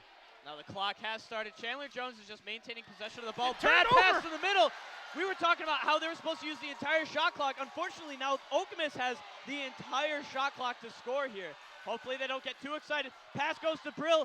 Brill is getting clashed on by so many people. Oh, and a kick out is There's called. An exclusion. Now what they really wanted is they wanted a 5-meter instead of an exclusion. But the exclusion they're going to have to take. There's 21 seconds left. Ball is going to come out. Looks like there's a little bit of a discrepancy between the referees. Yeah.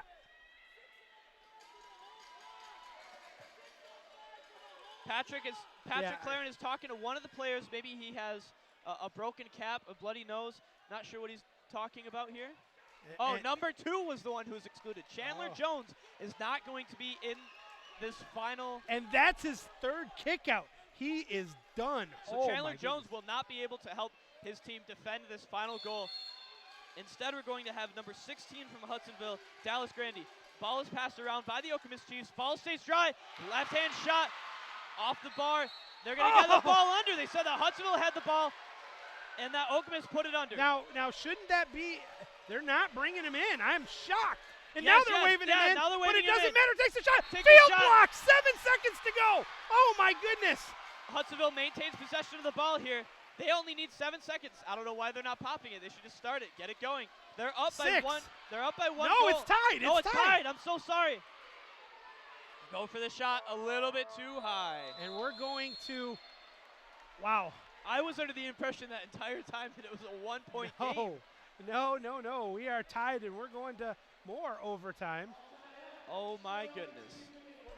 What a game. These players are going to be dead. Chandler Jones now has 3 exclusions. I don't know if that's what, and no, I'm sorry to interrupt you here, but I got to tell you, folks, for those of you that are used to hockey or something like that, soccer, now we're there. Next goal wins. It is now sudden death. There is no more get out of jail free cards. There is no more breaks. The first team, and I tell you what, I can't even state enough how every possession is huge. We are in the third overtime. It is now sudden death. The next team to score is state champions, and you are going to see one of these two teams go cuckoo for Cocoa Puffs is the best way I can say it, because this is every boy's dream, every man's dream, every person's dream. When you're in the pool, when you're in 7th grade learning the sport, you're like, okay, this is going to be the state championship game, and we're in the third overtime, so it's sudden death, next goal wins. And you're going to throw it to me when I'm driving in, and I'm going to fake the goalie one way and put it in the back of the net, and we're going to win, and everybody's going to jump into the pool. Well, folks, that's what you're going to see here. When one of these teams finds the back of the net, it is going to be anarchy on the streets, cats and dogs living together, the end of the world as you know it. One team will be sobbing, the other team will be overjoyed. Oh my goodness. I mean, this is a script. I am so overwhelmed with what is happening in this game right now. And I'm looking around at these players. Some of them are rolling their eyes. They're like, man, I can't believe we still have to be in this game. And they realize if any of you are athletes, the word we like to use is pumped. These guys' arms, everything they're using, completely dead. They're going to try to move their arms as much as they can, but they're at the point where they're running out of reserve energy. There is no timeouts anymore either. Neither team has a timeout in this sudden death. This has just been confirmed with the refs. Looks like they're going to go. There's no call from Raheem Brown, the line judge that Hudsonville pushed off this time. The sprint is going to be won by the Chiefs. Chiefs are going to have the first opportunity to win this game. They get the ball over. Defensively, the Eagles are trying to set up. You know who they're looking for. He's being double teamed right now. Brock Monette here with the ball, passing it back over to sophomore Peyton Rose. 10 on the shot clock. Wide open on the far wing. They get it over to him. The lefty, can he get the shot? Takes the shot, blocked. Who's going to get the ball? And the Eagles will have their first chance at the state championship. Here we go. Eagles are making their way down the pool. There are no timeouts left, so they need to make sure that they're getting down the pool. We have, again, the clash of the Titans. Ian Wirst and Jeffrey Brill are on each other. They're actually going 2-2 right now. Ian Wirst is trying to get down into Holset. He's trying to draw an exclusion, actually, by trying to get down there by swimming, but he's unable to do that. They're not letting him do that. They know that he can fight his way through. 7 seconds on the shot clock. Got to get a shot off here. There's no foul called. 4 seconds. 3. Oh, they're going to call it there. They're going to bring it up. Bring it up. No. Wrong guy picked it up. Now they got to dump it, and it's going to be a turnover. That was a – that's one I think they wish they had back. That was very unfortunate. Number 21 from Hudsonville actually thought Gabe Eckenbarger. He thought that was his ball to shoot. He thought the ball was live, not that he had to get the ball live originally. So Okemos looking for their state championship, brings it out to the top. Looking, takes a shot, fired, tipped, it's out of bounds, back to Hudsonville. We're down to 104 seconds in this first sudden death overtime. Now, if your adrenaline isn't pumping from home, ours definitely is here at East Kentwood. We are ready to see who's going to win this game. I mean, I'm shaking like a leaf. We're down to 20 seconds on this possession. There's the matchup. Every single possession is important. Just like we stated before, Ian Wirst actually has a little bit of advantage here if he can get that ball. Unfortunately, the ball goes past to the right side, goes into Ian. And he's going to get a shot here. He's going to get a shot for the championship. Lobs it up, tipped away, and I beg your pardon, Okemos will have a shot once again. Now, so many lob shots have happened in this game. Both teams must have talked to their players saying, hey, lob shots work on these goalies. I don't think that a lob shot in that situation was really the one that they needed. No, I would have fired that one cross cage. Get it out to the top. They're up top. Same man is going to take his shot. Kamal goes. Nope, just kidding. He's going to pass it off to the right side. He was pump faking, trying to draw the defense. What do we got? Oh, Fountain 2 seconds. He can't shoot it. He can. Quick fire. And that's a shot clock violation. We're down to under a minute in this first overtime. Oh, my goodness. This is no place for somebody with a weak heart. Collected by Hudsonville's goalie. No one has scored yet. Here's Alexander gonna be a Eddy. foul. They are inside 5, though. He's not able to take the shot. A big fight happening in Holstead. That pass goes in. Exclusion. Oh, my goodness. This could do it. 36 seconds to go. They're passing it around. The Eagles with a 6-on-5 for the state championship. Swings it around, looks, top it comes. They got a wide open at the right wing. They get it over to him. Looking, They need to be waiting. looking at the post. Look at the pop. There He it is. goes Takes for the shot. shot. Blocked. Oh, What a by the save! goalie. And it's going to go back to Okemos. There's 18 seconds to go. They've now got a chance at the state title. Pass goes over to the kick out. There's only 16 seconds left in this quarter. Holy cow. And 10 seconds. And you can see just how tired they are. They're taking their time getting down the pool. And it's not really out of a plan. It's just they can't move their bodies anymore. 3 seconds to go. He loses it, gets it, fires it, and it's out of bounds, and we're going to another sudden death. Folks, we are at the 4th overtime. I mean, honestly, I need some kind of medicate. The coaches give each other a high five. There is just no words to describe what you're seeing in this game, folks. This is the state championship, and neither one of these teams wants to lose it. They are giving 110%.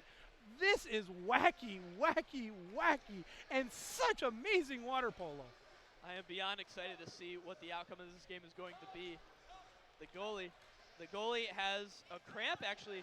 Looks like the goalie's having a hard time getting to the pool. I think he has a pretty big cramp. So he's laughing about it, though, so I'm not sure if it's actually a cramp or if he just wanted a hug from his teammate. I'm sure he did. I can't believe it's still, if you're wondering what the score is, folks, it is 10-10. It looks like he definitely has a cramp. No, he's got a legitimate cramp. This is a really, really bad sign for Okemos. Having their goalie come out with a cramp at this point in the entire tournament. Except, I will say this one. They have used their 1A goalie many times throughout this tournament. So it's insane. That's true, and he hasn't had to block anything, and he's been training this entire season just like the primary goalie, Jared Snyder, has. So Shuma Yuzaki is going to be here in the goal. He's getting ready to warm up here. You can see him on the left side of your screen. I tell you what, right now, the water jugs are starting to be almost empty, and I'm looking at both benches. You know, I mean, we're starting to run out of water jugs. The crowd has not lost any energy, but I just, this is amazing, folks. I hope you get a chance to watch this, and boy, I hope this stream is something that you can archive and we can see again, because I don't care if you're rooting for the Chiefs of Okemos or if you're rooting for the Eagles of Hudsonville. This is just doggone amazing, fun, exciting. It's not perfect. We've seen plenty of faux pas and opportunities for both teams, but it's just amazing water polo. And again, as they put 7 seconds on, or 7 minutes, but it's back to 3 minutes. No, 3, 2, I don't know. We've seen all over the place. 3 minutes on the clock again. Sudden death once again. The first goal wins.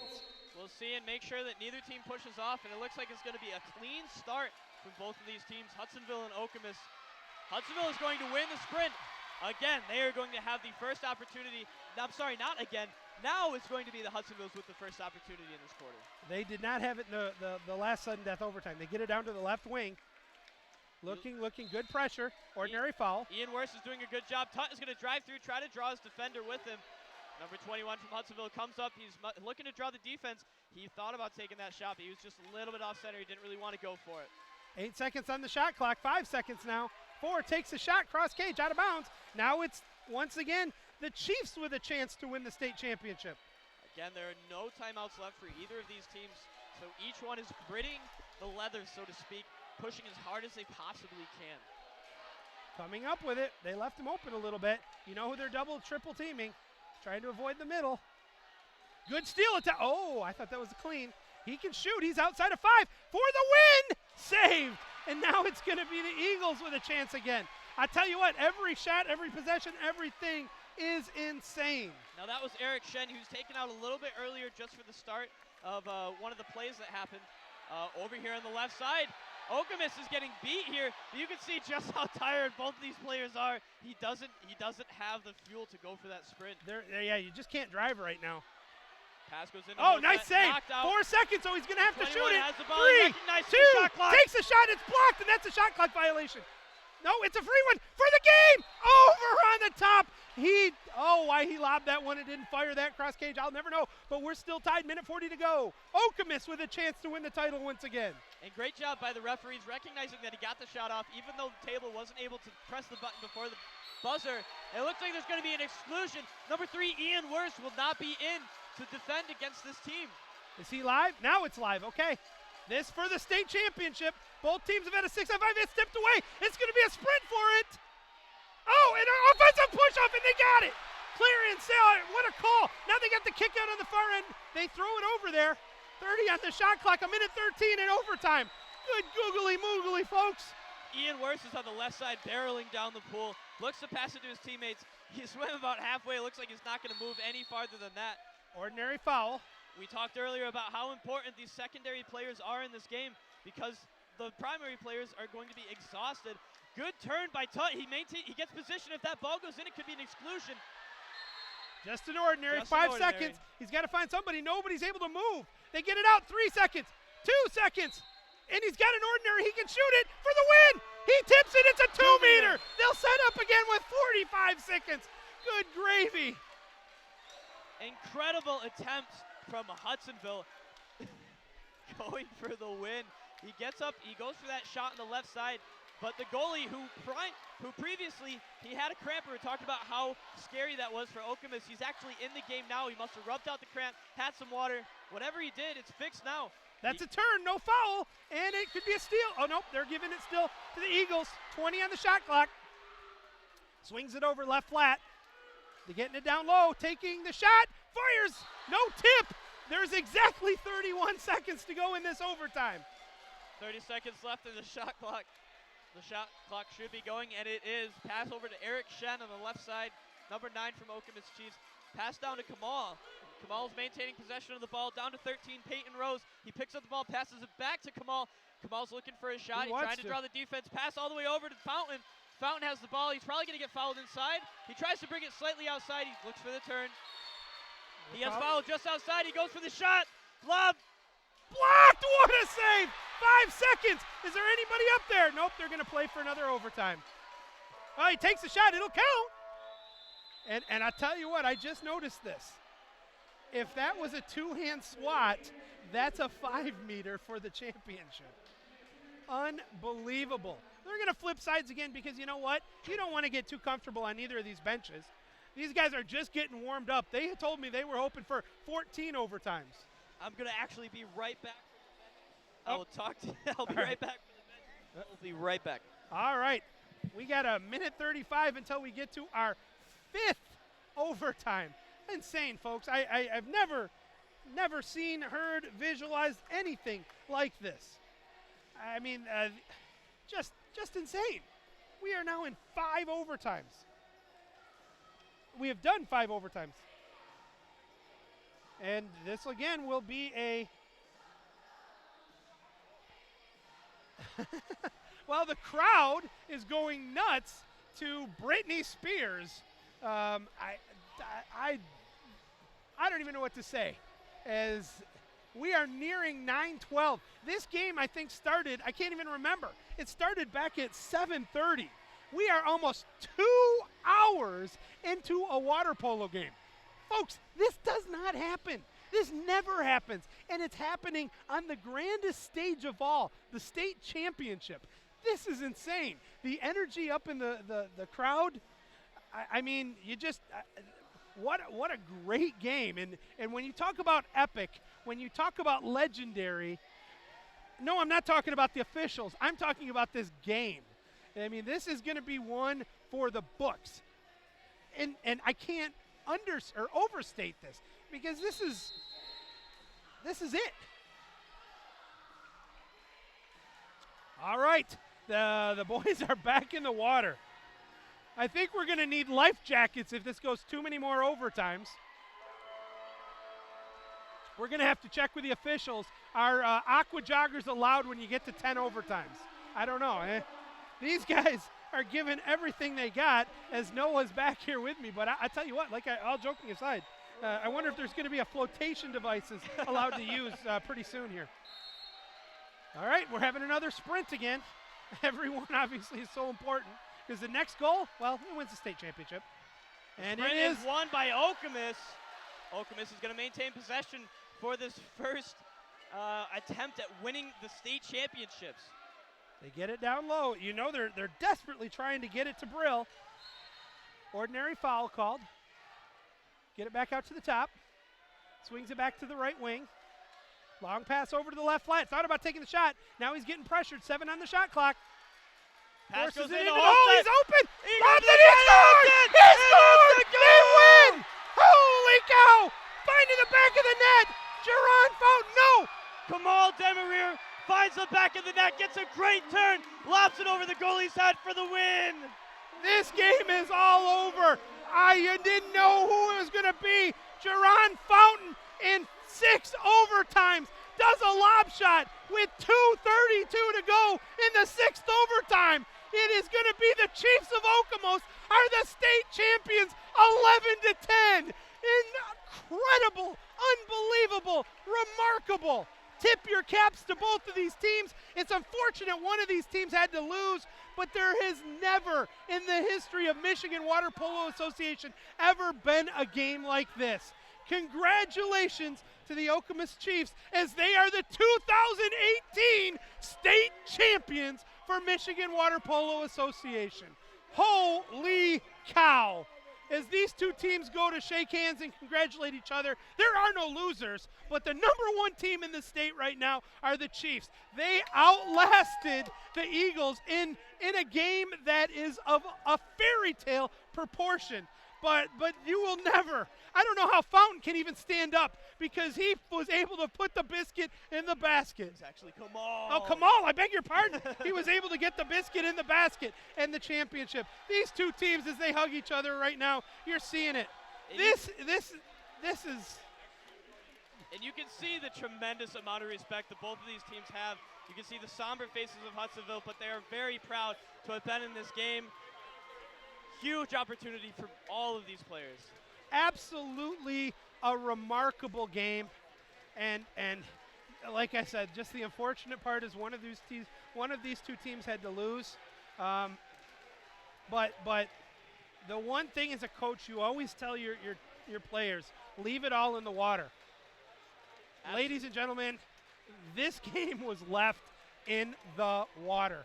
A remarkable, amazing contest that is, in the end, won by the Chiefs of Okemos. Again, Okemos Chiefs, congratulations to Andrew and his squad. They are the 2018 Michigan Water Polo Association state champions. Noah, I don't know what else to say other than, folks, if you were able to watch us on the stream, you saw something that was second to none in terms of being special. Absolutely amazing. Congratulations to both teams, and this was really fun calling the game with you. It was fun. Thank you so much for bringing the equipment out, making sure that we had it. We're about to witness one of the coolest moments in water polo, even swimming. When a team wins in any type of pool game, what they do, they win the game. You see both the coaches talking to each other, sharing their respect, talking about everything. Yeah, they're about to go swimming here. Yes, absolutely. Here we go. The final there they go. Bam. Hey! And there is the Okemos Chiefs jumping in, celebrating their victory in the Michigan Water Polo Association State Championships. Wow. Well, folks, I mean, I actually got to go do my real job now. That's about all the time I'm going to be able to do here today. Are you going to continue to watch through the awards, or? I'll be staying here for a bit, but I'm not going to be commentating. We are going to be turning off the stream for the awards. Thank you so much for joining us here. It was awesome to be able to stream the final games of everything. Yeah, I mean, again, folks, I've been broadcasting for almost 30 years, and I've done almost every sport. I don't ever remember anything like this one. So you really saw a piece of history. Noah, it was fun to call the game with you. Ladies and gentlemen, we want to thank you for watching us. And that's all I got to say. God bless and good night.